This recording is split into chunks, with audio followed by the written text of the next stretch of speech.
So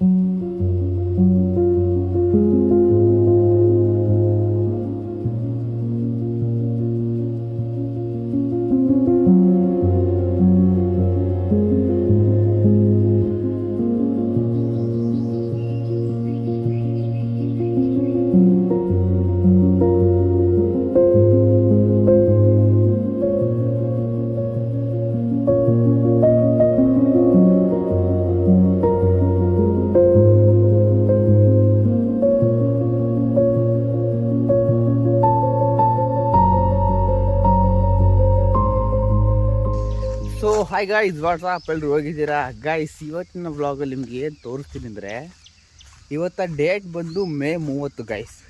May 29 night ನಮ್ಮ ಹಳ್ಳೀಲಿ ಮಳೆ ಬಂತು ಅಂದರೆ ಇದೇ ಫಸ್ಟ್ ಟೈಮು ಈ ವರ್ಷ ನಮಗೆ ಇಷ್ಟು ಮಳೆ ಆಗಿರೋದು ಆಯಿತಾ. ಅಷ್ಟು ಜೋರು ಮಳೆ ಜೊತೆಗೆ ಗುಡುಗು ಮುಂಚಂತೂ ಕೇಳಂಗೆ ಇಲ್ಲ, ಅಷ್ಟು ಜಾಸ್ತಿ ಬಂತು. ಸೊ ಹಾಗಾಗಿ ಇವತ್ತು ಬೆಳಗ್ಗೆನೇ ಎದ್ದು ಯಾವ ಥರ ಮಳೆ ಆಗಿದೆ ಅಂದ್ಬಿಟ್ಟು ನಮ್ಮ ತೋಟದ ಕಡೆ ಒಂದು ರೋಡ್ ಹೋಗ್ತಾ ಇದ್ದೀನಿ.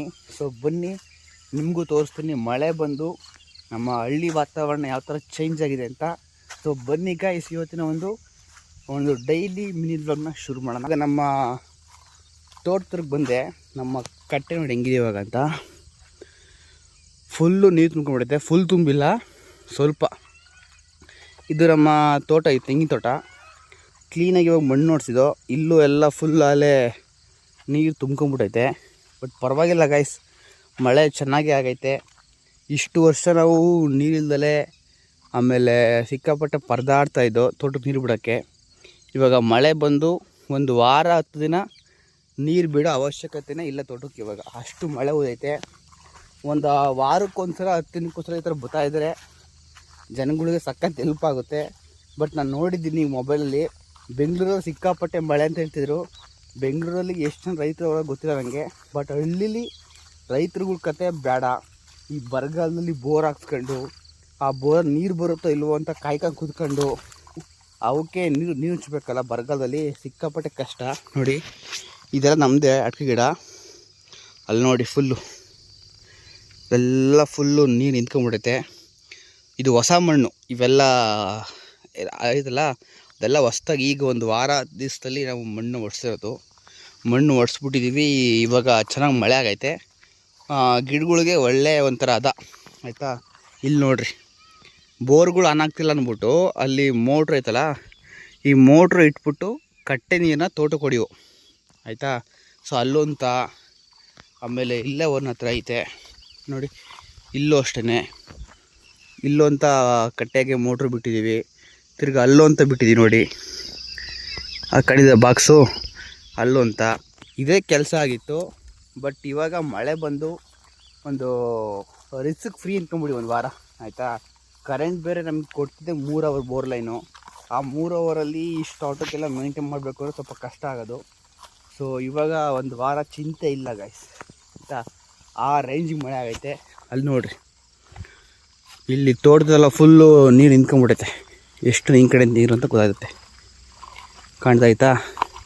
ಅಲ್ಲಿಗ ಓಡಾಡೋಕ್ಕೆ ಆಗಲ್ಲ, ಅಷ್ಟು ಒಂಥರ ನೀರು ತುಂಬ್ಕೊಂಡೈತೆ ಗಾಯ್ಸ್. ಇವಾಗ ಇಲ್ಲಿ ನಾವು ನೆನ್ನೆ ತಾನೇ ಹೊಸ್ದಾಗೆ ಸಣ್ಣ ಅಡಿಕೆ ಗಿಡಗಳ್ನ ಹಾಕಿದ್ದು. ಸೊ ಇವಾಗ ಇದಕ್ಕೆ ನೀರು ಬಿಡೋ ಅವಶ್ಯಕತೆನೇ ಇಲ್ಲ. ನೋಡ್ತಾ ಇರ್ಬೋದು, ಇಲ್ಲಿ ಒಂದು 50 ಅಡಿಕೆ ಗಿಡ ಇದ್ದಾವೆ. ಈ ಡ್ರಿಪ್ಪಲ್ಲಿ ನಾನು ಬೆಳಗ್ಗೆ ಇದೇ ಟೈಮಿಂಗ್ಸಲ್ಲಿ ಬೆಳಗ್ಗೆ ಆಯಿತಾ, ಇದೇ ಟೈಮಿಂಗ್ಸಲ್ಲೇ ಇಲ್ಲೇ ಡ್ರಿಪ್ ಪೈಪೆಲ್ಲ ಮಾಡ್ತಾಯಿದ್ದೋ. ಈ ಪೈಪ್ ಇಟ್ಟಿದ್ದೀವಲ್ಲ, ಈ ಪೈಪ್ನೆಲ್ಲ ಮಾಡ್ತಾಯಿದ್ದು. ಸೊ ಇವಾಗ ಇದಕ್ಕೆ ನೀರು ಬಿಡಬೇಕಾಯ್ತು ಇವತ್ತು ಆ್ಯಕ್ಚುಲಿ. ಬಟ್ ಮಳೆ ಬಂದೈತೆ. ಸೊ ಆರಾಮಾಗಿ ಇವಾಗ ಇಲ್ಲಿಗೆ ಮೇಂಟೈನ್ ಆಗುತ್ತೆ. ಇಲ್ಲೊಂದು ಸ್ವಲ್ಪ ಹಾಕಿದ್ದು, ಮತ್ತು ಅಲ್ಲಿ ತೋಟ ಸ್ವಲ್ಪ ಹಾಕಿದ್ದು. ಎಲ್ಲ ಕಡೆಗೂ ಚೆನ್ನಾಗಿ ಮಳೆ ಆಗೈತಲ್ಲ, ಹಂಗಾಗಿ ಇವಾಗ ಒಂದು ವಾರ ನೀರು ಬಿಡೋ ಅವಶ್ಯಕತೆ ಇಲ್ಲ ಗಾಯ್ಸ್. ಇದು ನಮ್ಮ ಹಳ್ಳಿ ವಾತಾವರಣ. ನೋಡಿರಿ ಇವಾಗ ಇಲ್ಲಿ ಕಾಣುತ್ತೆ, ಆವಾಗಲೇ ತೋರಿಸಿದ್ನಲ್ಲ ನೀರು ನೋಡಿ ಎಷ್ಟು ತುಂಬ್ಕೊಂಡೈತೆ, ಕಾಣ್ತಾಯ್ತಾ. ಈ ಮರ ಗಿಡಗಳು ಯಾಕೋತ ಹಿಂಗಾಗಿರೋದು, ಮಳೆ ಬಂದಾಗೆಲ್ಲ ನೀರು ನಿಂತಿನೇ ಈ ಮರ ಗಿಡಗಳು ಸ್ವಲ್ಪ ವೀಕ್ ಆಗಿರೋದು, ಕಾಣುತ್ತಲ್ಲ. ನಾನು ನೋಡಿ ಈ ಸ್ವಲ್ಪ ದಿಬ್ಬದಲ್ಲೈತೆ ಮರ, ಸ್ವಲ್ಪ ಚೆನ್ನಾಗೈತೆ ಆಯಿತಾ. ಆದರೆ ಅದಕ್ಕೋಸ್ಕರ ಪರವಾಗಿಲ್ಲ. ಬಟ್ ಇವೆಲ್ಲ ಸ್ವಲ್ಪ ಹಳ್ಳ ಐತಲ್ಲ, ನೀರು ನಿಂತು ಅಂದರೆ ನೀರು ಸ್ವಲ್ಪ ಜಾಸ್ತಿ ಆಗಿಯೇ ಈ ಮರಗಳು ಇಷ್ಟು ವೀಕ್ ಆಗಿರೋದು ಗಾಯ್ಸ್. ಇಲ್ಲಿ ನೋಡಿ, ಇದನ್ನ ಒಂಬಾಳೆ ಅಂತ ಹೇಳ್ತಾರೆ. ಜನಗಳಿಗೆ ಗೊತ್ತಿರುತ್ತೆ, ಹಳ್ಳಿ ಜನಗಳಿಗೆ, ಸಿಟಿಯವ್ರಿಗೆ ಗೊತ್ತಿರಲ್ಲ. ಸೊ ಇಲ್ಲಿ ನೋಡ್ತಾ ಇರ್ಬೋದು ಜೇನುಹುಳಗಳೆಲ್ಲ ಬಂದು ಇಲ್ಲಿ ದುಂಬಿ ಇರೋಕ್ಕೆ ಕಾಯ್ತಾವೆ. ಕಾಣಿತಾ? ಜೇನುಗೂಡಿಗೆ ತುಪ್ಪ ಬರುತ್ತಲ್ಲ, ಇಂಥ ಹೂಗಳಿಂದಲೇ ಆ ತುಪ್ಪನ ಈರ್ಬಿಟ್ಟು ಅದನ್ನು ಸ್ಟೋರ್ ಮಾಡೋದು, ಅದೇ ಜೇನು. ಕಾಣ್ತೈತೆ ಇಲ್ಲಿ ನೋಡ್ತಾ ಇರ್ಬೋದು ಹೆಂಗೈತೆ ಅಂತ. ನೋಡ್ರಿ ಇಲ್ಲಿ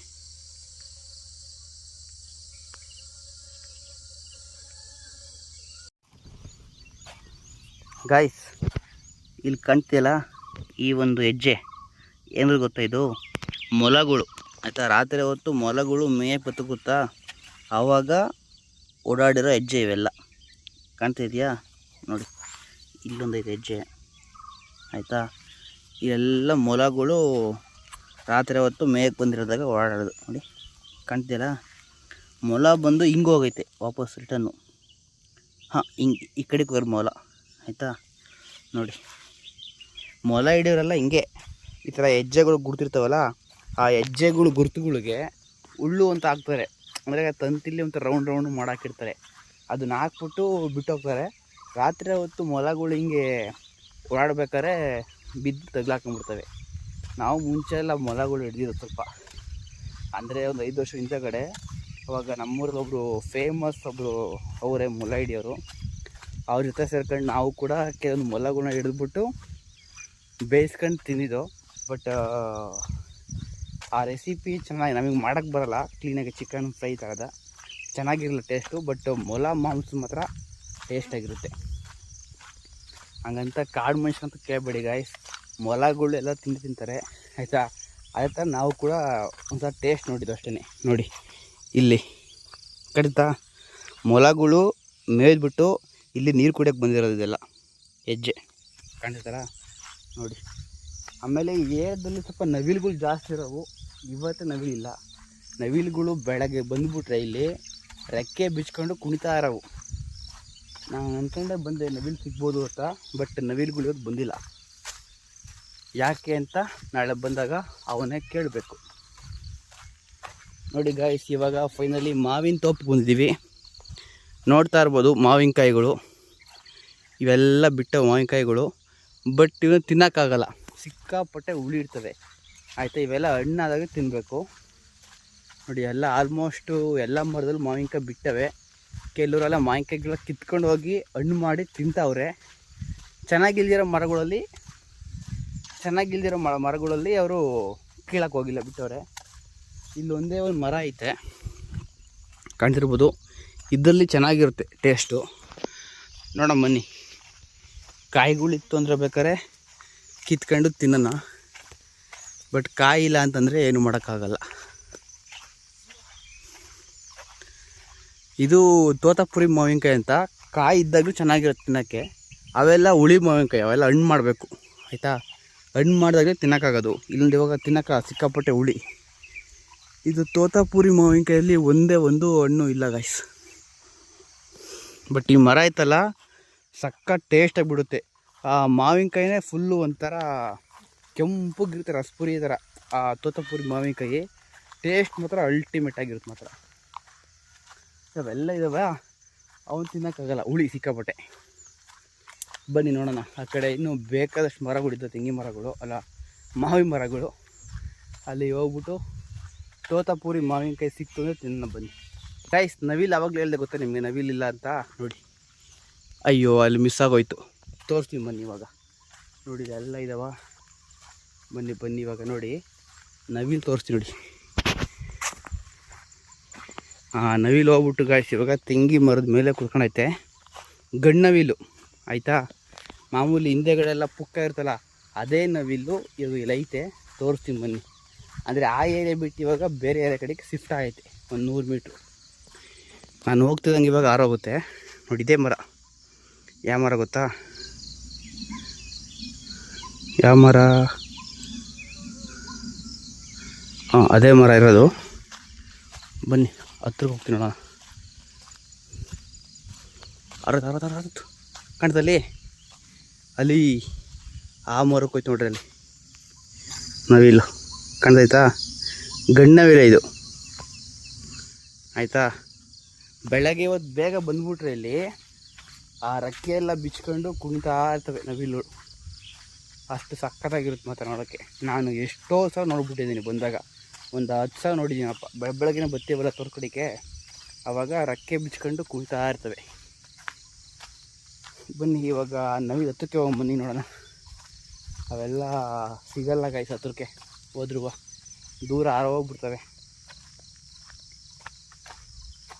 ಅಲ್ಲೇ ಕುಂತಿರಂಗೆ ಐತೆ ಮರದ ಮೇಲೆ, ತಿರ್ಗಾರೋಯ್ತು, ಅಲ್ಲಿ ಹೊಂಡೋಗ್ಬಿಡ್ತು ಬಿಡಿ, ಹೋಯ್ತು. ಸೊ ಗಾಯ್ಸ್, ಇದು ಈ ಒಂದು ಹಳ್ಳಿ ವಾತಾವರಣ ನಮಗೆ ಸಿಂಪಲ್ ತೋರಿಸಿದ್ದೀನಿ. ವ್ಲಾಗ್ ಮಾಡ್ತಾ ಇರೋದು ಫಸ್ಟ್ ಟೈಮು, ಸ್ವಲ್ಪ ಜಾಸ್ತಿ ತಲೆಗೆ ಶೂಟ್ ಆಗಿರೋ ದಯವಿಟ್ಟು ಬೇಜಾರು ಮಾಡ್ಕೊಬೇಡಿ ಅಂತ ಹೇಳ್ತಾ, ಸೊ ಇದು ಇವತ್ತಿನ ಒಂದು ವ್ಲಾಗು. ಸೊ ಇಷ್ಟ ಆಗಿರೋ ಲೈಕ್ ಮಾಡಿ, ಶೇರ್ ಮಾಡಿ, ಕಮೆಂಟ್ ಮಾಡಿ, ಸಬ್ಸ್ಕ್ರೈಬ್ ಮಾಡಿ. ಇನ್ನು ಮುಂದೆ ಡೈಲಿ ವ್ಲಾಗ್ಸ್ನ ಮಾಡಬೇಕು ಅಂತ ಅಂದ್ಕೊಂಡಿದ್ದೀನಿ, ಅಂತ ವೀಡಿಯೋ ಮಾಡಿದಾಗೆಲ್ಲ ಅಂತ ಇರ್ತೀನಿ, ಬಟ್ ಇನ್ನು ಮುಂದೆ ಮಾಡ್ತೀನಿ ಗಾಯ್ಸ್. ಟೈಮ್ ಸ್ವಲ್ಪ ಫ್ರೀ ಮಾಡಿಕೊಂಡು ಆದಷ್ಟು ವೀಡಿಯೋ ಮಾಡೋಕ್ಕೆ ಸ್ವಲ್ಪ ಟ್ರೈ ಮಾಡ್ತೀನಿ ಅಂತ ಹೇಳ್ತಾ, ಸಿಗೋಣ ಗಾಯ್ಸ್ ಮುಂದಿನ ವೀಡಿಯೋದಲ್ಲಿ. ಬಾಯ್.